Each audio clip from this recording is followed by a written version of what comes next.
Okay. Jason, can you hear me all right? Okay. I am pleased to be here today with you to unveil our new records board.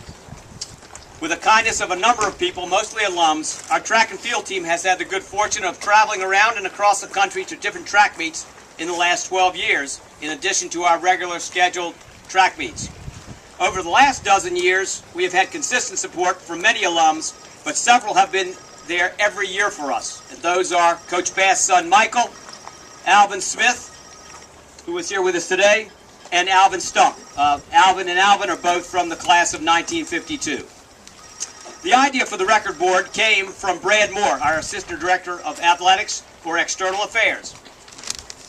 Brad has worked diligently over the past 6 months with Fast Signs, a company on 4th Street, to pull this together. In addition to providing the board at a dramatically reduced rate, Bill Jones, the owner of Fast Signs, was kind enough to donate the metal posts that hold up the record board, and he has put his workers to work who put it in the ground for us at no charge. So if you have any sign needs, this is an advertisement to consider Fast Signs a friend of the college. As some of you may know, track and field started in the college in 1895 with competition among students in several events. The first date of intercollegiate competition was May 5th of 1913, the same year the basketball team got started. Coach J.F. Morton took a group of athletes to Bristol, Tennessee, where they competed against Maryville and Tusculum. Since then, the college has enjoyed a great deal of success in track and field. Dick Emberger won the U.S. Olympic trials in 1964 and placed 10th at the Tokyo Olympics after a tremendous 4 years at Roanoke. Robin Yerkes and Casey Smith both won national titles, and Casey qualified and competed at the U.S. Olympic trials in 2008.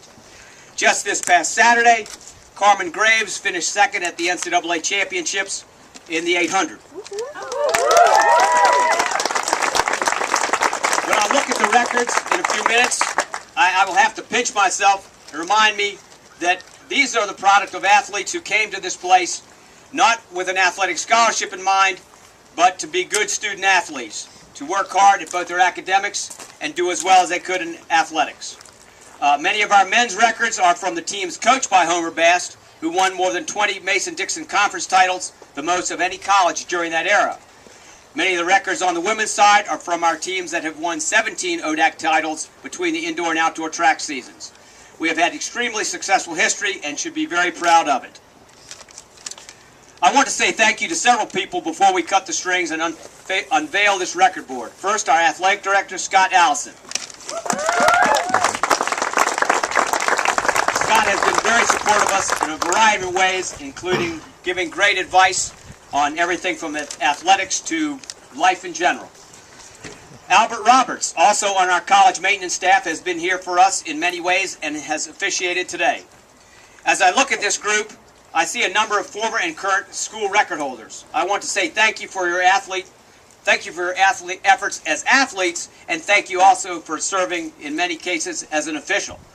Joe Larocco, our starter, a school record holder. Tim Smith, Alvin Smith, Peter Foxen, Lawrence Losel, Brian Huff, Carmen Graves, Esther Prempe, Tony Duval, Amy Beck, Steve Crowder, Grace England, just to name a few. I would also like to thank Danny Thompson, my first assistant coach, back in the early 1990s. He's here today.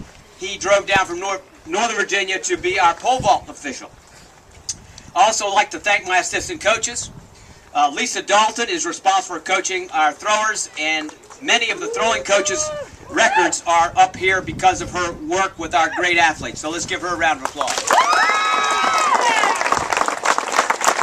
Also, Carl Blickel is responsible for coaching many of the records that we see from the sprints, hurdles, and mid-distance. So let's give Carl a round of applause. So at this time, we have Alvin Smith, who is going to cut one side, and then Scott Allison will cut the other side, and we'll pull down the tarp to show our new record board.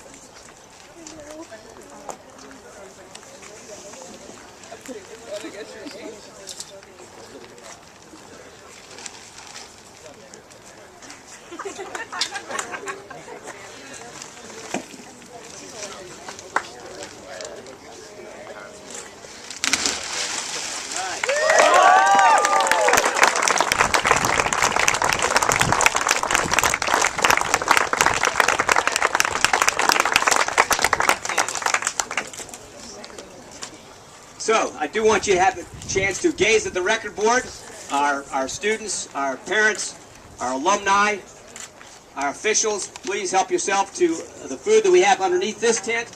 And also we have some under the other tent as well. So help yourself, have a good day. Athletes don't eat too much because we do have a few races left to go.